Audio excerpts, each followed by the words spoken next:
1박 2일 일정으로 중국을 방문한 토니 블링컨 미국 국무장관이 시진핑 중국 국가주석을 만났습니다. 베이징 연결해서 자세한 소식 들어보겠습니다. 임광미 특파원, 시 주석과 블링컨 장관 언제쯤 만났습니까? 네, 토니 블링컨 미국 국무장관이 시진핑 중국 국가주석을 만난다고 미국 국무부가 먼저 발표를 했는데요. 만남을 예고한 시각은 우리 시간으로 오후 5시 반입니다. 아직 종료 소식은 전해지지 않았는데요. 중국 관영 CCTV도 약 1시간 반 전쯤 회동 시작 소식을 알렸습니다. 공개된 영상을 보면 시 주석은 블링컨 장관의 방중 일행과 왕이 중국 공산당 중앙정치국 위원, 칭강 외교부장 등 중국 측 인사들이 마주 앉은 가운데 회의를 주재하듯 회동을 했습니다.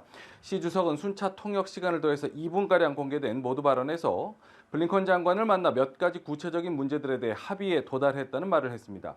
또 국가 간 상호작용은 상호 존중에 기초한다면서 블링컨 장관의 이번 방중을 통해서 중미 관계 안정에 긍정적인 기여를 할 수 있기를 기대한다는 말도 덧붙였습니다.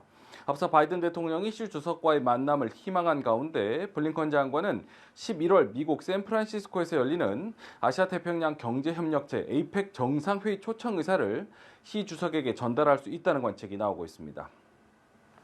블링컨 장관은 앞서 중국의 외교 사령탑인 왕이 중국 공산당 중앙정치국 위원을 만나 미중 간 갈등 현안을 논의했군요. 네, 미국의 외교수장으로는 5년 만에 중국을 방문한 블링컨 장관은 어제 오후 친강 외교부장과 7시간 30분에 걸쳐서 회담을 한 데 이어서 오늘 오전에는 왕이 공산당 중앙정치국 위원도 만났습니다. 시 주석과의 회동에 앞서 미중 간 다양한 현안을 논의한 것으로 알려졌습니다. 왕 위원은 대중국 독자 제재 철회와 첨단 반도체 등 전략산업 영역에서의 대중국 봉쇄 중단을 촉구하는 한편 대만 문제에 대해서도 타협하거나 양보할 여지가 없다는 입장을 거듭 밝혔습니다. 왕 위원은 블링컨 장관의 이번 방중에 대해서 양국 관계의 결정적 타이밍에 이루어졌다고 평가를 했는데요.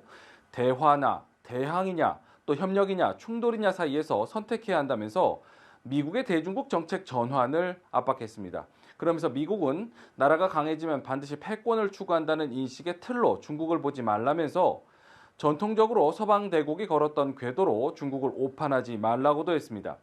블링컨 장관은 이에 양측이 이익을 공유하는 분야에서 협력하기를 기대한다는 견해를 밝혔다고 중국 외교부는 전했는데요. 또 미국이 지난해 11월 인도네시아 발리에서 미중 정상이 만나서 확인한 의제로 돌아가기 위해 노력하고 있다고 했습니다. 조 바이든 미국 대통령은 발리에서 열린 G20 정상회의 당시 이를 계기로 시진핑 중국 국가주석을 만나서 미중은 경쟁이 갈등으로 비화하는 것을 막고 상호 협력이 필요한 글로벌 의제들에 대해서 협력할 책임이 있다고 말한 바 있습니다. 지금까지 베이징에서 소식 전해드렸습니다.